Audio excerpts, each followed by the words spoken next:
गाड़ियां हैं, हो सकता है दीवान फैशन हाउस की गाड़ी इसी में हो। देखना जरा, चौकन्ना रहना। सर पूरे वैन। हाँ संभाल के।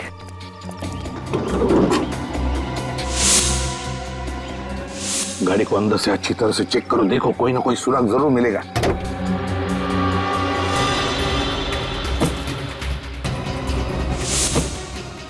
सर।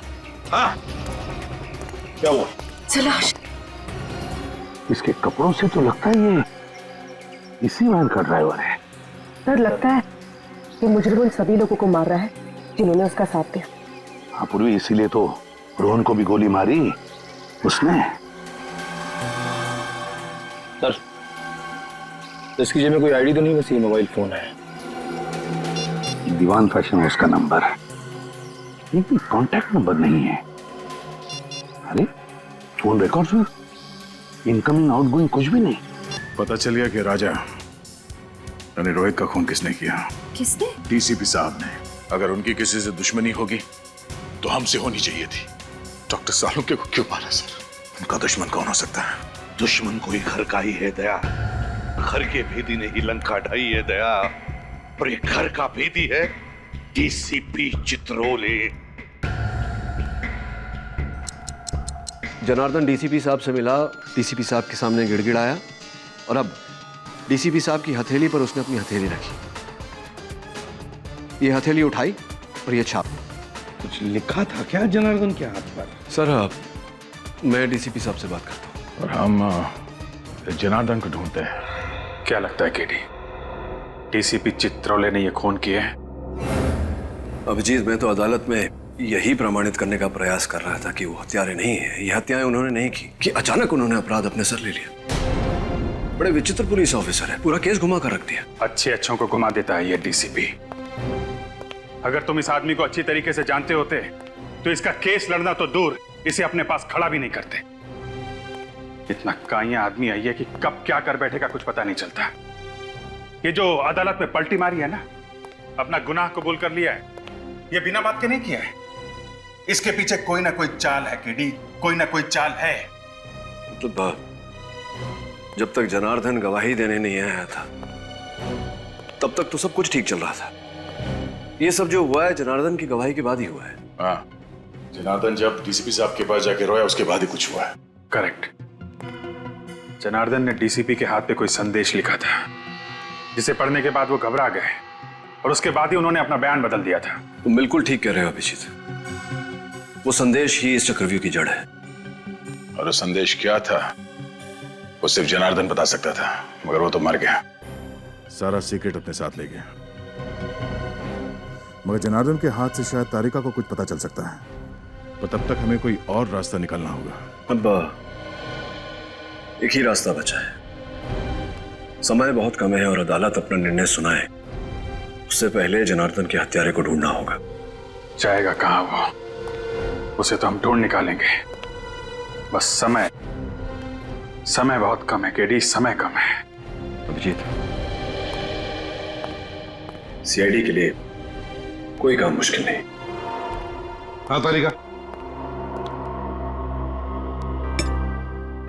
सर जितनी कोशिश करती हूँ काम में मन लगाने की, उतनी ज्यादा सालों के सर की याद आती है। देखो तारिका, मैं तुम्हारा दुख समझ सकता हूँ। वैसे सालुंके मेरा भी सबसे करीब दोस्त था। उसके जाने का दुख तो मुझे भी है। इसका मतलब ये नहीं कि मैं अपनी ड्यूटी नहीं करता। ड्यूटी तो करनी चाहिए, है ना? वैसे बहुत बुरी तरह से मारा है जनार्दन को। बड़ी खौफनाक मौत हुई है इसकी। हाँ सर, इसकी बॉडी पर मल्टीपल फ्रैक्चर्स हुए हैं। इसके सीने की रिब गेज, कंधे की हड्डी सब टूट चुकी है। इसका चेहरा भी बुरी तरह से कुचला गया है। सर मुझे लगता है इसे मारने के लिए इसके ऊपर ट्रक या बस चलाई गई होगी।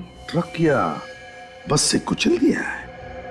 अगर खुदी जनार्दन की मौत एक एक्सीडेंट दिखाना चाहता था तो फिर उसने जनार्दन की लाश को उस वेयरहाउस में क्यों छुपाया? वेयरहाउस में क्यों? ये बात कुछ हजम नहीं हो रही है। सर, इसके हथेली पर ये जो कुछ लिखा हुआ है ना? क्या लिखा है डॉक्टर तारिक का? 1 मिनट, अभी बताती हूँ।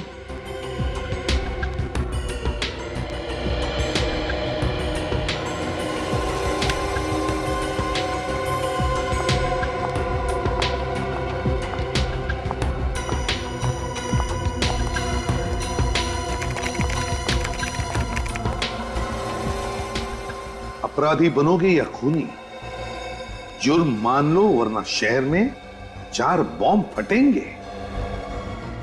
अपराधी बनोगे या खूनी, जुर्म मान लो वरना शहर में 4 बॉम्ब फटेंगे। जुर्म मान लो वरना शहर में 4 बॉम्ब फटेंगे। माय गॉड, तो ये बात है, इसीलिए डीसीपी चित्रोले ने जुर्म कबूल कर लिया, इसी धमकी की वजह से। लेकिन सर अब हम चारों बम तक पहुंचेंगे कैसे? निखिल, जनार्दन की लाश खूनी ने उस वेयरहाउस में छुपा दी। उसी वेयरहाउस में क्यों? कोई ना कोई तो वजह होगी जनार्दन की लाश को उस वेयरहाउस में छुपाने की।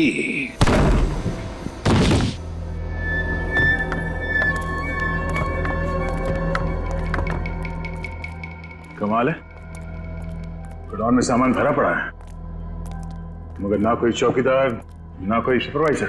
किसी ना किसी को तो होना चाहिए था यहाँ पे। सर, जब जनार्दन की लाश यहाँ से मिली थी तब भी यहाँ कोई नहीं था। सचिन, एक काम करो, बगल में जो गोडाउन है वहां के चौकीदार को लेके वहां पे। कोई ना कोई वजह जरूर होगी जो उन अपराधियों ने जनार्दन की लाश को यहाँ पे लेकर आया। रजत, जरा ढूंढो करो। सर,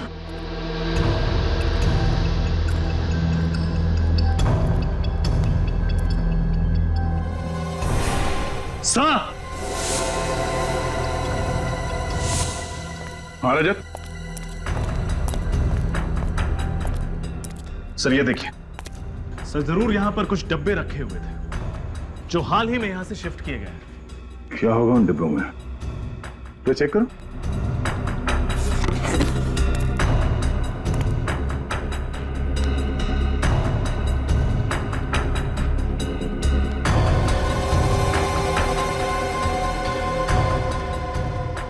सर, हाँ? इसमें तो बस नॉर्मल सामान है, कुछ खास नहीं। और जो बॉक्सेस यहां से ले जाया गया उसमें नॉर्मल सामान नहीं था, आरडीएक्स था। आरडीएक्स? हाँ, वो मुजरिम इस जगह का इस्तेमाल कर रहे थे आरडीएक्स रखने के लिए। सब तेरी चंद्रकांत है, सामने वाले गोडाउन का वॉचमैन। यहाँ गोडाउन में कोई चौकीदार या सुपरवाइजर नहीं है क्या? एक सुपरवाइजर है सर, पर वो कल से आए नहीं है। क्या नाम है उसका? सर उनका नाम मनोज है। कहाँ रहता है?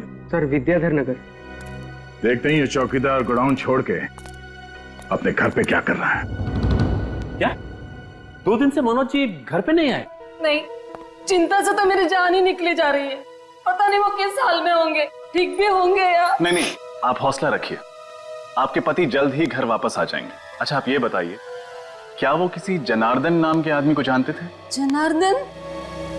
नहीं तो, ये नाम तो उनके मुंह से कभी सुना ही नहीं। ये जनार्दन है, शायद आपने इसे कभी देखा हो। ये जनार्दन है? हाँ, आप इसे जानती हैं?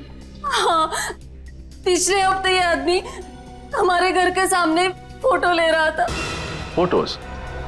किसकी? पता नहीं, मनोज पूछने गए तो कहने लगा कि मैं फ्रीलांस फोटोग्राफर हूँ और शौक के लिए गली मोहल्लों के फोटो निकाल रहा हूँ।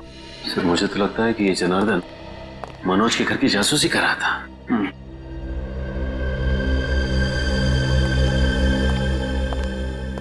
ये आदमी कौन है?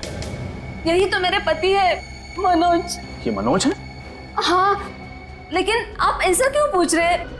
आपने इन्हें कहीं देखा है क्या? शायद। इनकी कोई मेडिकल रिपोर्ट्स हैं आपके पास? जी, अभी लाती हूँ।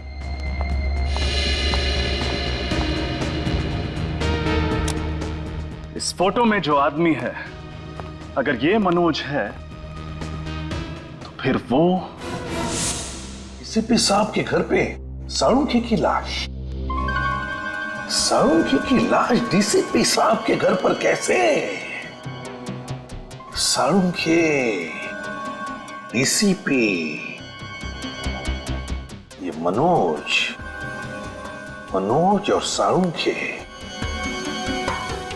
माय गॉड, अब पता चला रजत क्यों चौंक गया था मनोज का फोटो देखकर। ये मनोज और साळुंखे एक ही कद के, एक ही रंग के हैं। ये देखो।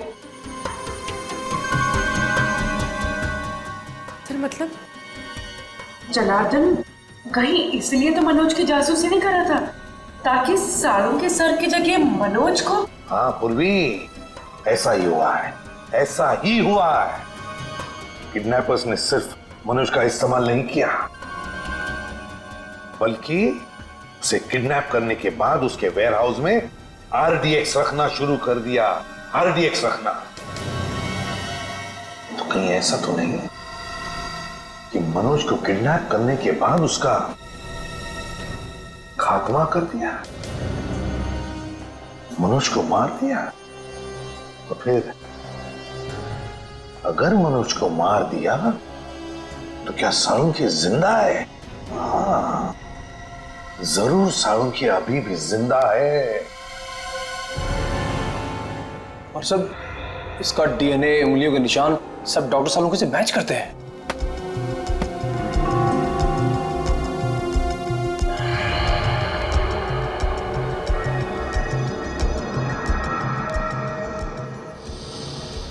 अपेंडिक्स ऑपरेशन का निशान? सर, सर साळुंखे सर ने तो कभी भी अपेंडिक्स का ऑपरेशन करवाया ही नहीं था। हाँ तो इसका हुआ है मनोज का, वो भी 1 महीने पहले। ये देखिए, रिपोर्ट्स में साफ लिखा है। और तुम्हें इसके शरीर पर अपेंडिक्स के ऑपरेशन का निशान मिला है ना? हाँ सर, बिल्कुल क्लियरली। ये देखिए सर, इसका मतलब साळुंखे सर जिंदा है। वाह। अगर साळुंखे जिंदा है तो फिर उसे जल्दी से जल्दी ढूंढना चाहिए।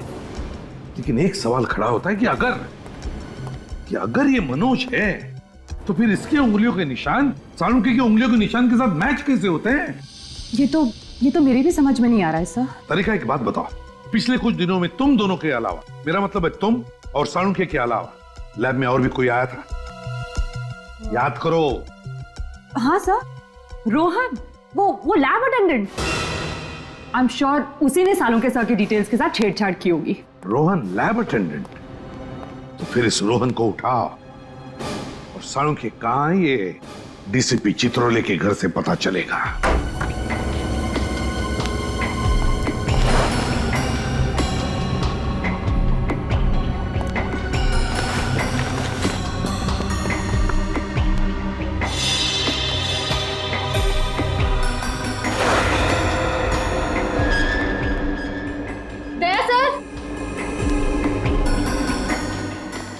आशा?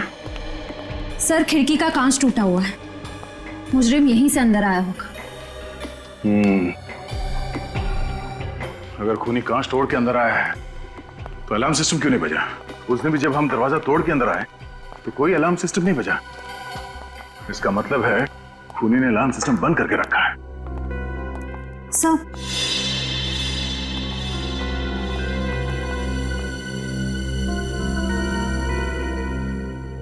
अलार्म बंद है। लेकिन सर, जब मुजरिम ने खिड़की तोड़ी तब तो अलार्म बजा होगा ना?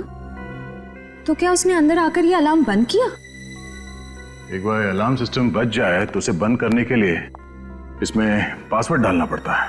लेकिन सर, ये पासवर्ड तो सिर्फ डीसीपी सर जानते होंगे, तो फिर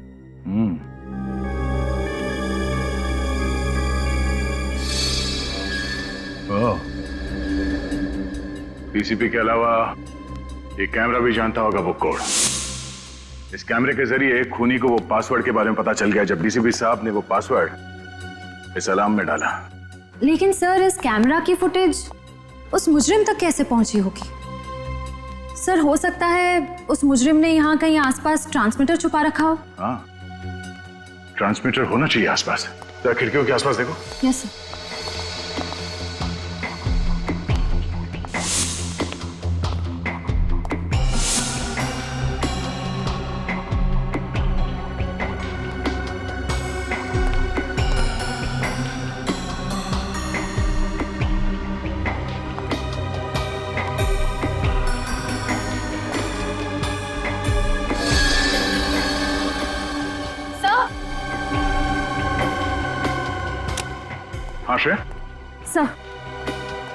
ट्रांसमीटर? अगर वो खूनी मनोज की लाश यहां लेकर आया था, जरूर किसी गाड़ी में रख के लाया होगा। लेकिन सर पड़ोसी कह रहे थे कि उन्होंने किसी अनजान गाड़ी को घर के बाहर नहीं देखा। अच्छा,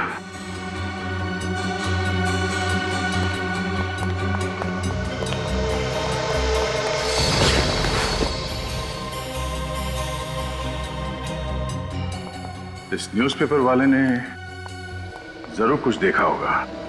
देखा, रोहन घर पे है ही नहीं। हर गड़बड़ वाले आदमी के घर के बाहर ताला ही लगा रहता है। हाँ, सीआईडी तो आदी हो चुकी है ताले तोड़ने के। रोहन ने जरूर कोई सुराग छोड़ा होगा, ढूंढो।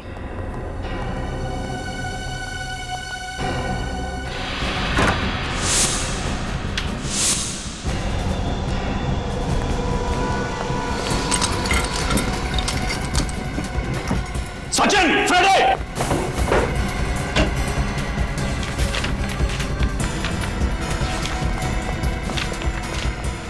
बॉम्ब बनाने का इतना सारा सामान,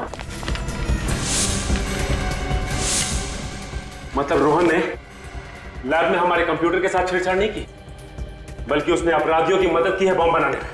हाँ, और ये बॉम्ब बहुत ताकतवर है। ये देखो, आरडीएक्स का इस्तेमाल किया गया है इन्हें बनाने में। मुझे तो बड़ी घबराहट हो रही है। अगर जल्द से जल्द रोहन को पकड़ा नहीं गया तो न जाने कितने मासूम लोग इस बम का शिकार हो जाएंगे। सब कुछ नहीं होगा फ्रेड, रोहन को हम जरूर पकड़ेंगे, और बॉम्ब्स मिलने के पहले पकड़ेंगे। टूटा हुआ सिम कार्ड, जरूर रोहन ने नया सिम कार्ड खरीदा होगा।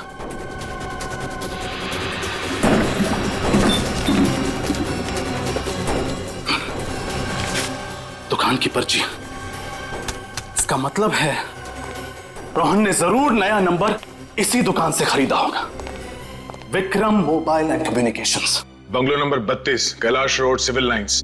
वहाँ अखबार आप ही डालते हो ना? जी हाँ सर, वो तो टीसीपी चित्रोले साहब का घर है ना? हाँ हाँ, चित्रोले साहब का घर है। घर के बाहर उनकी गाड़ी खड़ी थी क्या? सिल्वर रंग की वो लेस्कोटना गाड़ी? हाँ हाँ, वही कार। नहीं साहब, उनकी गाड़ी वहां नहीं खड़ी थी और घर पर ताला लगा हुआ था, इसलिए मैं पेपर बाहर डाल के चला गया था। अच्छा, किसी और की गाड़ी खड़ी थी उनके घर के बाहर? हाँ साहब, घर के बाहर 2 गाड़ियां खड़ी थी। एक ब्लैक कलर की थी एल्सो ब्रांड की, और दूसरी थी व्हाइट कलर की वैन। दया, ब्लैक कलर की एल्सॉप गाड़ी तो साळुंखे की भी है, और ये सफेद रंग की वैन किसकी हो सकती है? आपने उस वैन का नंबर देखा था? सर, नंबर तो नहीं देखा, लेकिन उसके पीछे कुछ शेर का स्टिकर लगा हुआ था। सर, अगर ये शेर का स्टिकर किसी कंपनी का लोगो होगा तो हम इसके बारे में नेट से पता कर सकते हैं। हाँ तो फिर करो, जल्दी करो, देखो।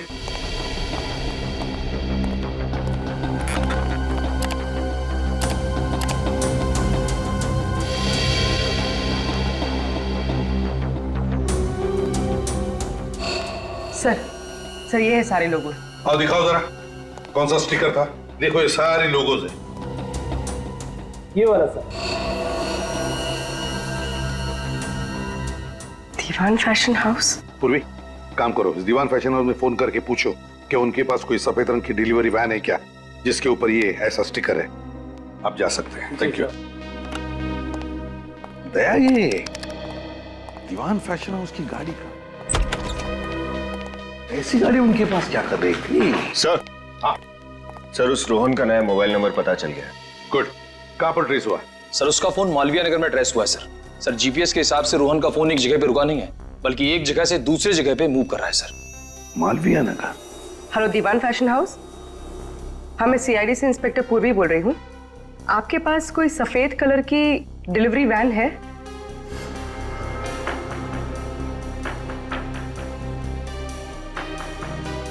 थैंक यू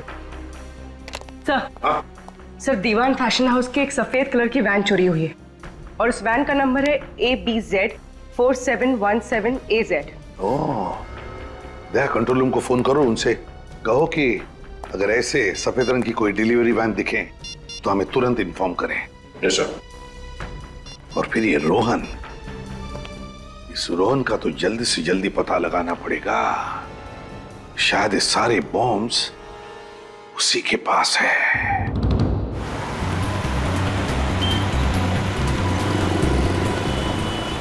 तेरी रोहन का मोबाइल प्रिंस रोड की तरफ मुड़ गया। ओह नो, कहीं ये सेलुलर बाजार तो नहीं जा रहा? सर वो इलाका तो काफी भीड़ भाड़ वाला है, अगर वहां पे बॉम्ब फट गया तो तबाही मच जाएगी। ऐसा कुछ नहीं होगा सचिन, इसके गंदे इरादे को कामयाब होने नहीं देंगे। सीआईडी से रोक लेगी। एक काम करते हैं, आगे से राइट लेते हैं शैतान चौकी से, शॉर्टकट है सीधे सेंट्रल बाजार जाने के लिए। सचिन, बॉम्ब स्क्वाड को फोन करो और उन्हें फौरन सेंट्रल बाजार पहुंचने के लिए बोलो। Bomb squad?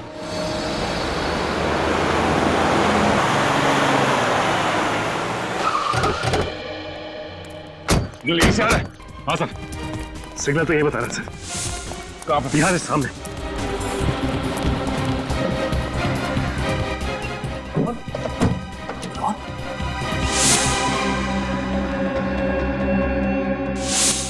ये जिंदा है, एम्बुलेंस बुलाओ। सचिन जल्दी, अजित इसे बाहर निकाल।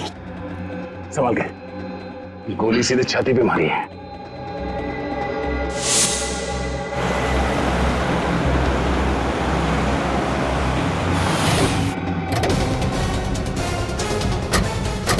देखो यहाँ पर गाड़ियां हैं, हो सकता है दीवान फैशन हाउस की गाड़ी इसी में हो। देखना जरा, चौकन्ना रहना।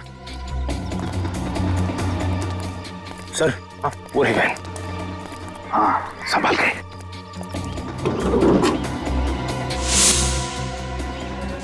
गाड़ी को अंदर से अच्छी तरह से चेक करो, देखो कोई ना कोई सुराग जरूर मिलेगा।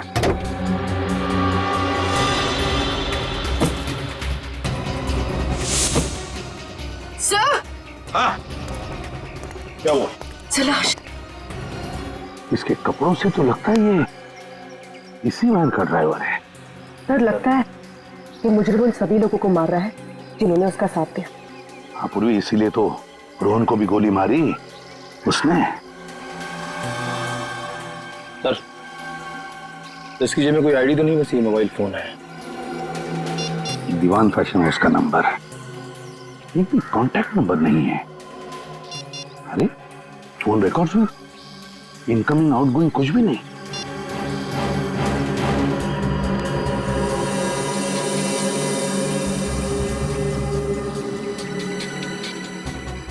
यार ये सारुंगी का पेन है, इसका मतलब है सारुंगी को इसी वैन में ले जाया गया किडनैप करके।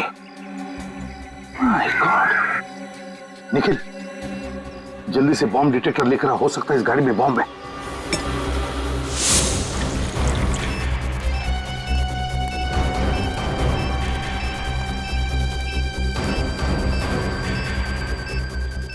गाड़ी के नीचे भी नहीं, गाड़ी के अंदर भी नहीं है, तो फिर कहां है? सिग्नल तो आ रहा है, सिग्नल बढ़ते जा रहा है, इनके आसपास से आवाज आ रही।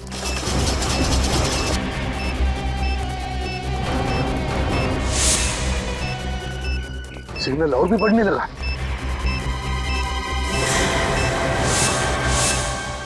ये बैग निकल घोड़े से।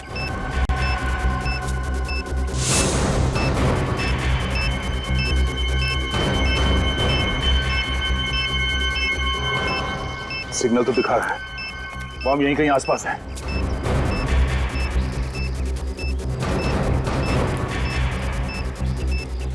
बॉम्ब इसी बैग में है, लोगों को हटाओ यहाँ से।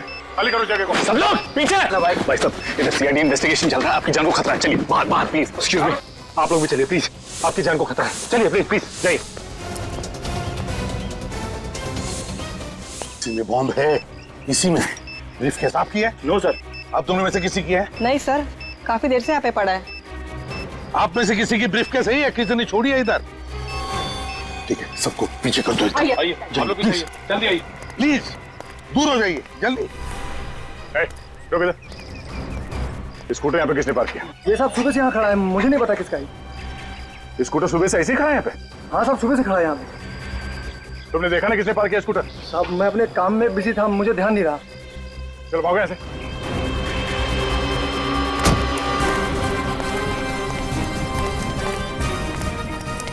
नाम लिखी सर, बॉम्ब से राइट सर। विकी, बहुत क्रिटिकल सिचुएशन है, हमारे पास टाइम बहुत कम है। इस बैग में बॉम्ब है, जल्दी से डिफ्यूज करो उसे। लेकिन सर, इस ब्रीफकेस के कोड तो लॉक है। नंबर लॉक खोल कर देखते हैं, खुलता है क्या?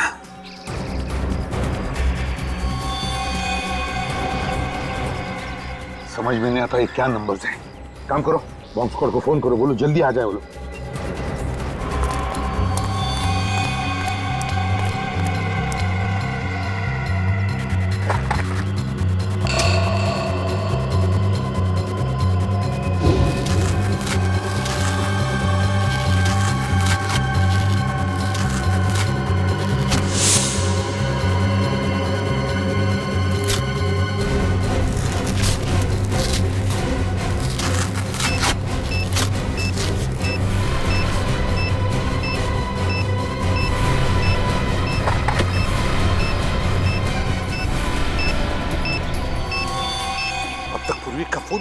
तो मैंने बॉम्ब स्क्वाड वाले से बात की, वो कह रहे कि आधा घंटा और लगेगा होने में। और आधा घंटा? देखिए आधा घंटा बहुत लेट हो जाएगा। बताइए बॉम्ब डिफ्यूज कैसे करना है? हाँ मैं एसीपी प्रद्युम्न बोल रहा हूँ। एक मिनट, स्पीकर फोन ऑन करो जल्दी।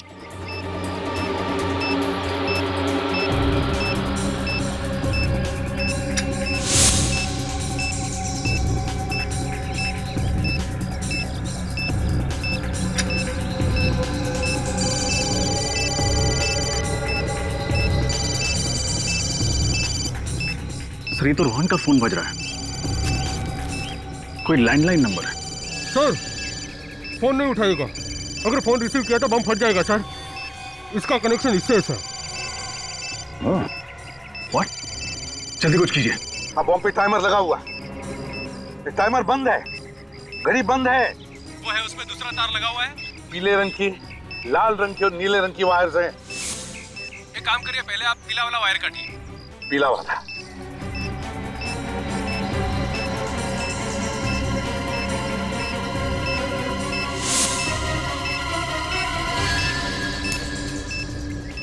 देखिए पीली वायर कट चुकी है।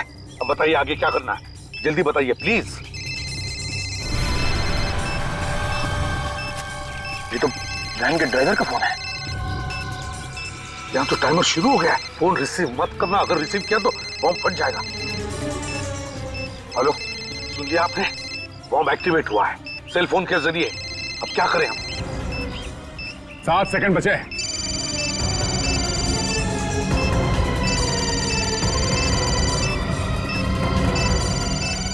जल्दी करो विकी, सिर्फ 3 सेकंड बचा है विकी, जल्दी करो।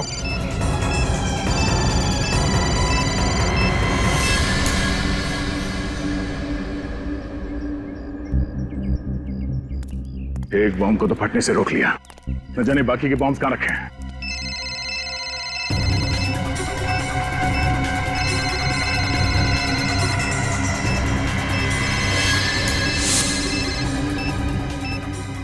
हेलो, लाल वाला काट दिया। अब देखो सिर्फ 30 सेकंड बचे, जल्दी बताइए क्या करना है। आप लोग भाग जाइए वहां से, हट जाइए पीछे, My फटने God. वाला है। जल्दी लेट्स गो, चलो जल्दी।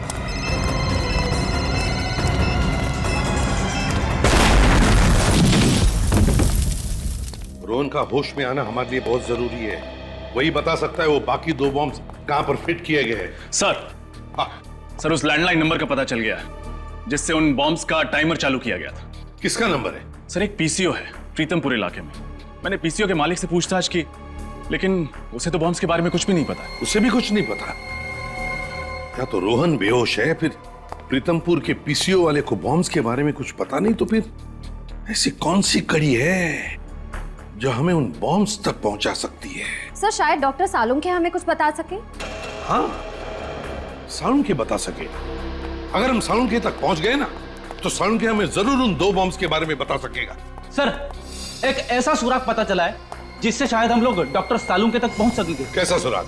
सर मैं दीवान फैशन हाउस रहा हूँ। वहाँ के मैनेजर ने मुझे बताया कि वहाँ से निकलने से पहले उस कार्गो वैन ने 12,500 किलोमीटर की दूरी तय की थी। और जब हमें वैन मिली तब कितनी चली थी? Sir 12,550 kilometre. मतलब वैन फैशन हाउस से निकलने के बाद 50 किलोमीटर चली थी। और सर ये वैन हमें जहां पर मिली है वहां से फैशन हाउस की दूरी लगभग 30 किलोमीटर है। तो मतलब वैन 20 किलोमीटर ज्यादा चली है। तो इसका मतलब है जहां पर वैन मिली थी वहां से 10 किलोमीटर के दायरे में ही सालुंखे को कहीं पर बंदी करके रखा है। और ये जगह जरूर किसी बीच के आसपास है, क्योंकि वैन के टायर से और ड्राइवर के जूते से हमें रेत मिली है। जरा मैप दिखाओ। Yes sir.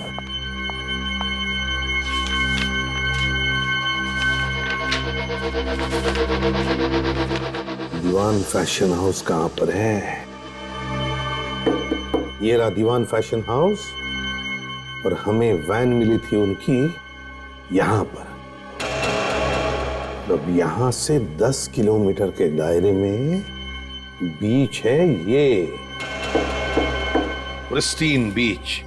बस प्रिस्टीन बीच के आसपास जितने भी घर, जितनी भी बिल्डिंग्स हैं, सब चेक करो। साळुंखे को वहीं पर कहीं बंदी करके रखा होगा। हाँ डॉक्टर साहब, रोहन को होश आ गया? Wonderful news. हाँ डॉक्टर साहब, तबीयत कैसी है इसकी? अब डरने की कोई बात नहीं, वो खतरे से बिल्कुल बाहर है। Now is absolutely fine. तुम्हारे बॉम्ब्स लगाने की वजह से पूरे 40 लोगों की जानें चली गई। ये तो अच्छा हुआ कि हम लोग वहां पे वक्त पे पहुंच गए, वरना मरने वालों की तादाद सैकड़ों में होती, समझे? मुझे माफ कर दीजिए सर, उन लोगों ने मेरी माँ को किडनैप कर रखा है प्रीतमपुर में, इसलिए उन लोगों की बात मानने के अलावा मेरे पास कोई दूसरा रास्ता नहीं था सर। मैंने जो कुछ भी किया सर, उसके लिए मैं वाकई बहुत शर्मिंदा हूँ सर। अभी नाटक बंद कर, चुपचाप ये बता कि बाकी बॉम्ब्स कहाँ रखे हुए हैं। एक तो टॉयलेट स्कूल में और दूसरा बंदी पार्क में। क्या? बच्चों के स्कूल में? तुम मासूम बच्चों की जान लेना चाहते हो? ये बताओ कि कौन सा आतंकवादी संगठन है? मैं नहीं जानता सर। उन लोगों के चेहरे तो देखे होंगे तुमने, उनका स्केच बनवा सकते हो? नहीं सर, उन लोगों ने मास्क पहना हुआ था सर, और काम होने के बाद मुझे गोली मार दी सर। चलो बॉम्ब्स को फटने से रोकना। सर उन लोगों ने डॉक्टर सालुंखे को भी किडनैप कर रखा है। क्या? सालुंखे साहब को? सालुंखे साहब को कहाँ रखा गया? तुम्हें मालूम है? नहीं सर, पर वो लोग इतना कह रहे थे कि जब तक उन्हें वो चीज मिल नहीं जाती तब तक वो सालुंखे को मार भी नहीं सकते। चलो एक तो अच्छी खबर दी तुमने, इसका मतलब डॉक्टर सालुंखे जिंदा है।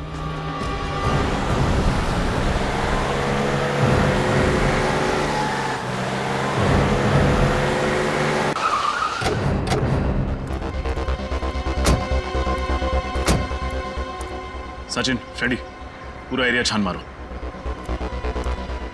तुम? हाँ साहब।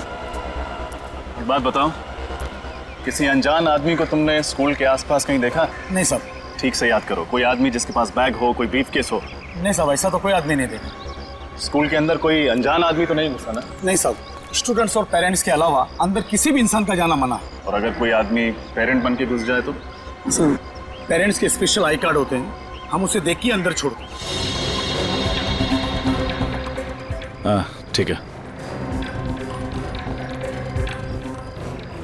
ये स्कूटर किसका है? नहीं पता साहब। पागल हो क्या? पूछ रहा हूं मैं इतनी देर से।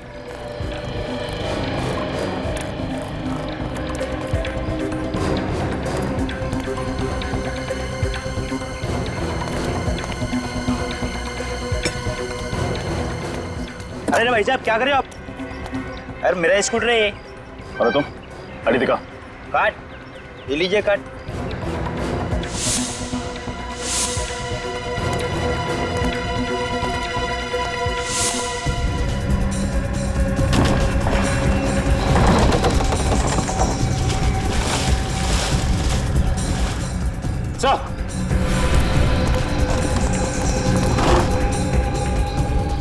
ब्रीफकेस? बिल्कुल ऐसा ही ब्रीफकेस तो MI रोड पर था। फ्रेडी, बॉम्ब स्क्वाड को फोन लगा।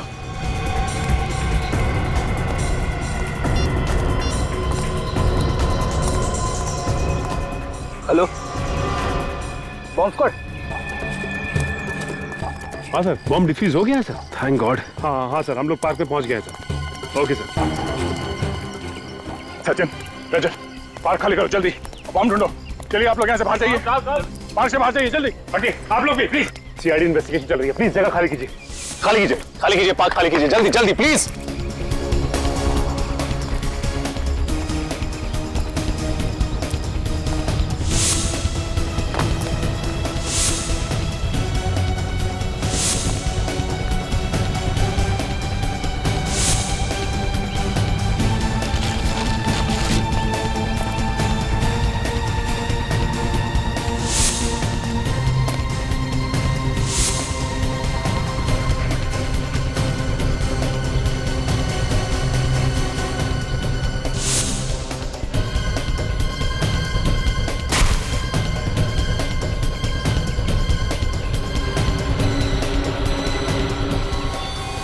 सचिन, रजत,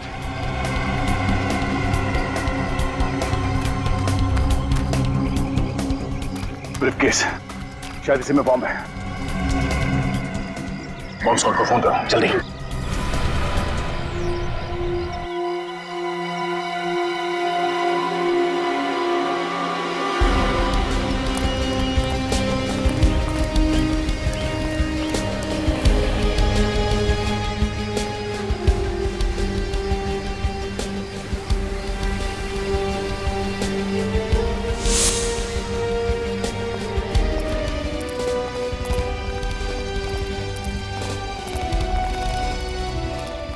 ये आखिरी बंगलो बचा हुआ है।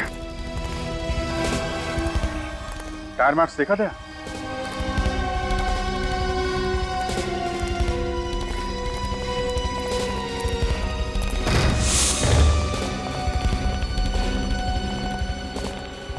दाईं तरफ देखो।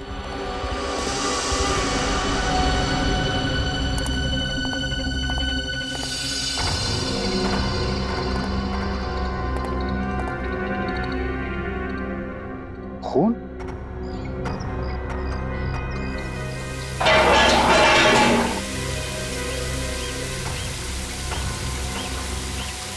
साळुंखे सर,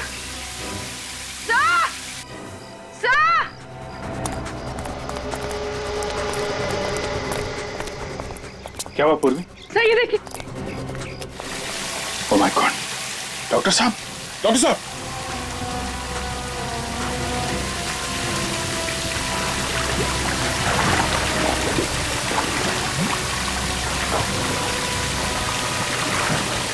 जल्दी से सीढ़ी का इंतजाम करो, पानी बंद करो।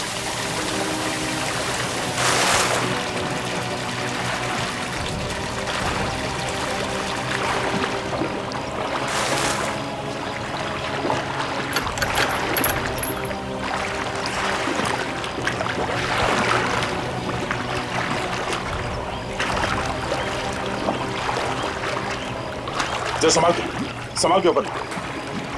हाँ ओके।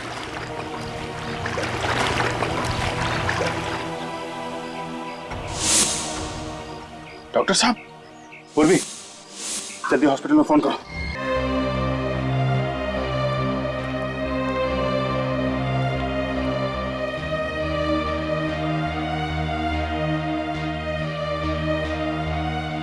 साळुंखे,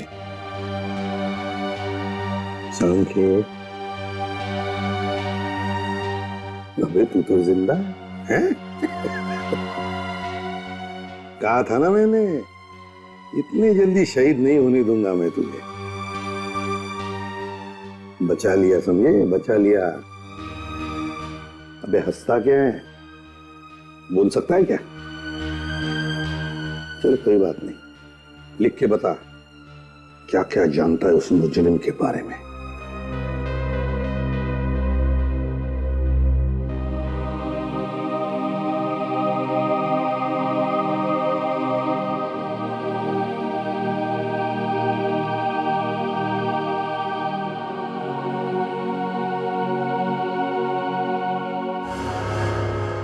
तीजा डीसीपी सर का पुराना दुश्मन। रजत, इस तीजा की कुंडली निकालो। सर ये देखिए, आज से 10 साल पहले डीसीपी साहब ने इस तीजा को जेल की चक्की पिसवाई थी, पूरे गैंग का सर्वनाश कर दिया था। और अब जेल से छूटने के बाद इसने अपने काले कारनामे फिर से शुरू कर दिए, नई गैंग भी बना दी इसने। इतना ही नहीं सर, डीसीपी साहब से बदला लेने के लिए उसने इतनी बड़ी साजिश रची।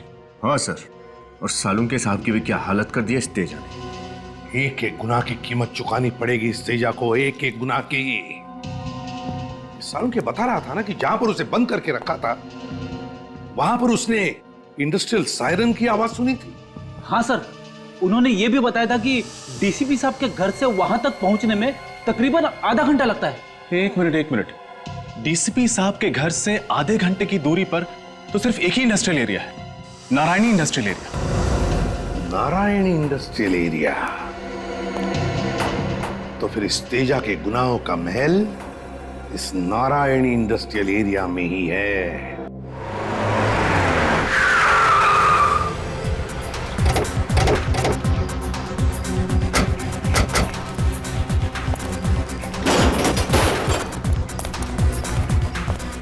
कहाँ जा रहे हैं आप लोग? थाने के अंदर जा रहे हैं। अंदर जाने अलाउड नहीं है।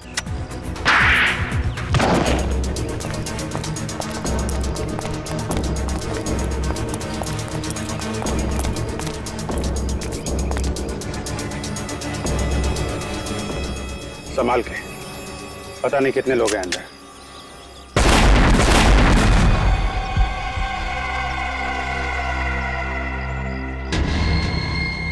माय गॉड, माइंस बिछा रखे हैं यहाँ पे। तो पहले इन माइंस को खत्म करना पड़ेगा।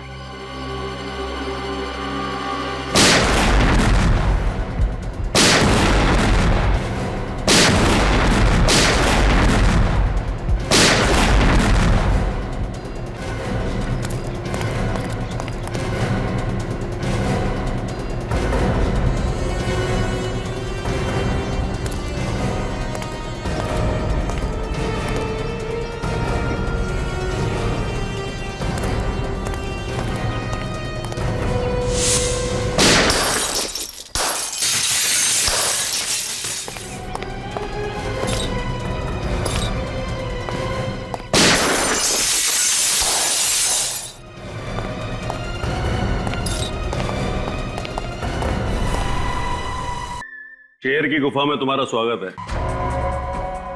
डीसीपी की दुर्दशा देख करके इतना गहरा सदमा लगा कि सबके सब मौत के मुंह में चले आए। दुर्दशा तो तुम्हारी होगी तेजा, बहुत नाच लिए तुम। अब पर्दा गिराने का टाइम आ गया है। अच्छा, सबकी घर नीचे, जल्दी नीचे रखो, नीचे रखो वरना खोपड़ी उड़ा दूंगा इसकी। नीचे देखते जा, अभिजीत को कुछ नहीं होना चाहिए, वरना तेरी जिंदगी को मैं एक भयानक सपना बना दूंगा। घर नीचे रखो, जल्दी। अभिजीत को कुछ नहीं होना चाहिए। बहुत याराना लगता है। अभिजीत, दया दया अभिजीत हैं?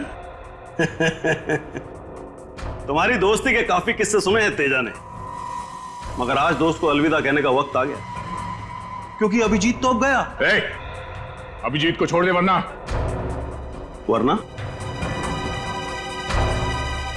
वरना क्या?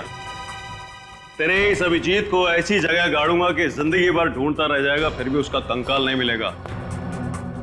तेरा वो डीसीपी जेल में सड़ेगा और तुम दोनों शमशान में।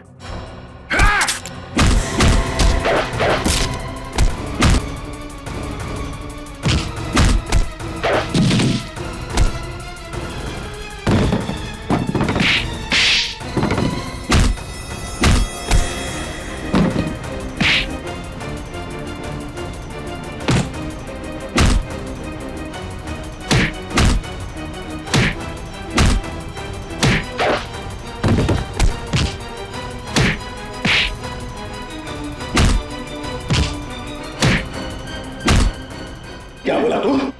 अभिजीत का कंकाल बनाएगा तू? हलवा है क्या? छोड़ दो मुझे, जाने दे। पहले दर्शन तो कर ले अदालत का। 6 साल पहले मुझे सालुंके की गवाही और डीसीपी चित्रोले की सलाह पर मुझे इस शहर से तड़ीपार कर दिया गया था, अपने परिवार से दूर, अपने धंधे से दूर। इन 6 सालों में मैंने 6 जन्म का नर्क भोगा है जज साहब। तब मैंने इरादा किया कि जिस दिन भी मैं मुंबई लौटूंगा, सालुके और डीसीपी चित्रोले से अपने 6 साल का बदला 6 गुना ज्यादा लूंगा। मौत से भी बदतर सजा दूंगा इनको। तब मैंने ये प्लान रचा। रोहित का खून इस तरीके से किया कि देखने वालों को लगे कि उसकी मौत डीसीपी के हाथों हुई है।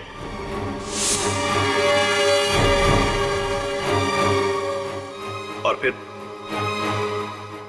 फिर जब सालू के डीसीपी के घर पर पहुंचा तो उसके निकलते मैंने उसे भी अगवा कर दिया।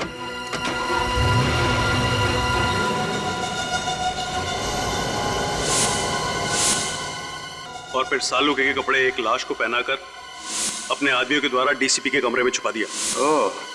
उसका चेहरा इस कदर बिगाड़ दिया कि देखने वाले पहचान नहीं सके कि वो कौन है। और फोरेंसिक्स की वो रिपोर्ट जो कहती थी कि वो मृत शरीर डॉक्टर सलूंखे की है, वो भी स्पष्ट है कि आप ही ने बदल पाए। जी हाँ, ये काम भी मेरे आदमी ने किया। कंप्यूटर टेक्नीशियन के भेस में जाकर बड़ी चालाकी से उसने सालुंखे के डेंटल, डीएनए और ब्लड रिकॉर्ड्स उस लाश के रिकॉर्ड्स के साथ में बदल दिए। राइट। और छोटू चाय वाला और ड्राइवर जनार्दन, ये भी आप ही के आदमी थे? जी हाँ, वो सब भी मेरे आदमी थे। मैं डीसीपी चित्रोले की बाकी की जिंदगी सलाखों के पीछे देखना चाहता था और सालुंखे को अपने पास में कैद रख करके घुट-घुट करके मौत देना चाहता था, लेकिन तुमने और सीआईडी ने मिलकर के सब बर्बाद कर दिया। Sorry about that. One who lives by the gun dies by the gun. Teja, जो व्यक्ति बर्बादी को पालता है उसका अंत भी बर्बादी ही होती है। The defense finally rests your hand. यह अदालत मुजरिम तेजा को अंडरकवर ऑफिसर रोहित और ड्राइवर जनार्दन के कत्ल के जुर्म में दोषी पाते हुए दफा 302 के तहत उम्र कैद की सजा सुनाती है और डीसीपी चित्रोले को इस केस से बाइज्जत बरी करती है। The case is closed.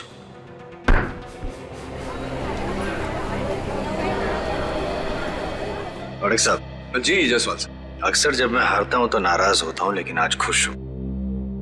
देश को बचाया आपने।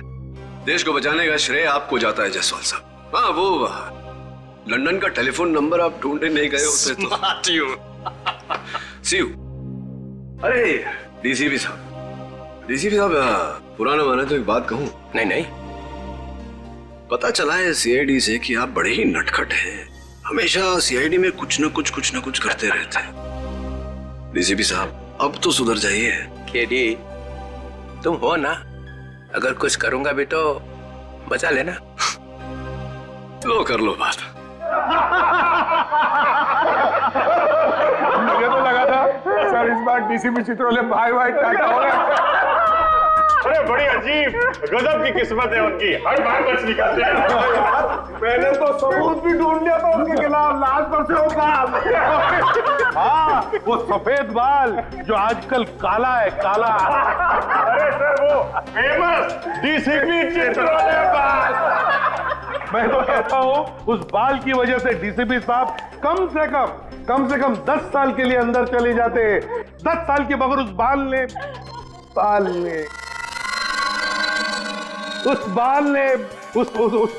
डीसीपी साहब की इज्जत बचा ली, मालूम है? अरे मैं तो बोलता हूँ कि ये बाल फोरेंसिक लैब में रखना चाहिए ताकि सारे स्टूडेंट देख सके। अरे क्या बात कर रहे हैं सर, डीसीपी साहब का बाल लैब में? अरे उनका बाल तो सर म्यूजियम में रखना चाहिए। अरे अभिजीत, मैं ये कह रहा हूँ कि देखो, अगर वो बाल म्यूजियम में रखोगे तो सारे स्टूडेंट्स को याद दिलाता रहेगा कि डिटेक्शन कैसे किया जाता है।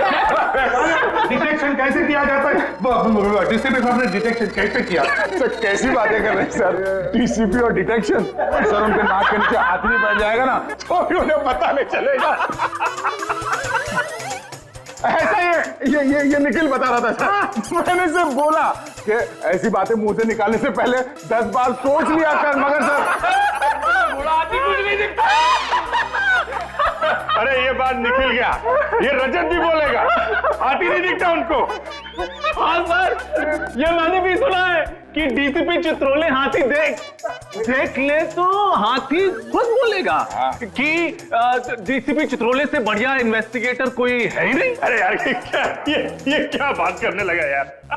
अभिजीत ये गलत है, हाथी घोड़ा सब गलत है। अरे क्या इसमें क्या गलत है यार? अभिजीत जो बात गलत है वो गलत है। अरे क्या गलत है?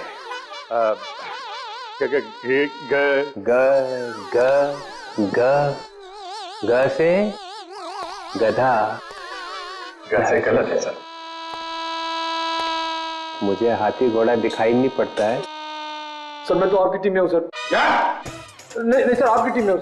धोबी का कुत्ता, ना घर का ना घाट का। सर वो तो हमने तो आपको बचाने के लिए एड़ी चोटी का जोर लगा दिया सर, दिन रात डिटेक्शन किया, वो सुराग ढूंढ के निकाला सर। वो बाल नहीं सर, वो निकाला सर, वो हाथी।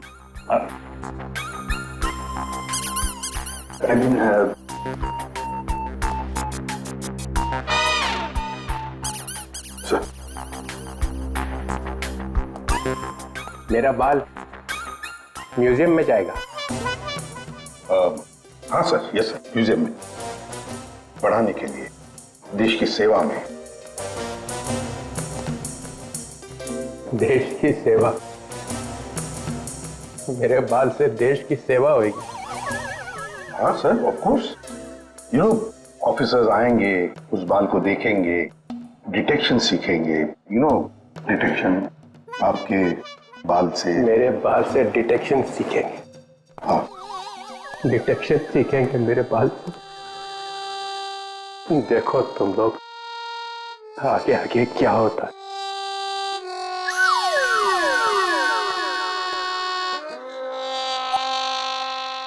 जाते जाते भी टेंशन दे गया है। अरे देखा जाएगा।